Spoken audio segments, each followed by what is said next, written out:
โอ้ยจ้าบ่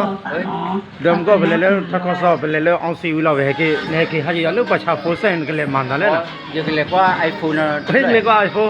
แกดีเรียกว่าดิอุ้ยซัมซุงมันก็ได้ยา ซัมซุงว่าอยู่ไอโฟนหรอ Oppo มันทำไมอ่ะฟีเมย์มั้งอ๋อมาเลยไอโฟนหรอ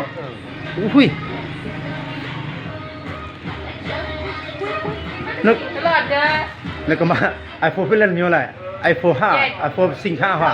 สมมติก็มาเลยไอโฟน20ไอโฟน20แล้วเจ้าว่าเซ่เจ้าว่าไอโฟน20อย่าดูไปมึงเอาว่าติคู่ไปฮัลโหลมาเนาะเด้อไอโฟน4ด้วยละแต่ชีอย่าโทรละลุยกันละเป็นยังละกินรู้ป่ะเรื่องเดินให้กว่าแล้วไอโฟนเนี่ยนี่ชีโอ้ยอย่าจ้ะบ่ เด้อชื่อว่าเด้อ พี่คนเนี่ย ก็มาเลยก็คุยไอโฟนจริงรู้ว่ามั้ง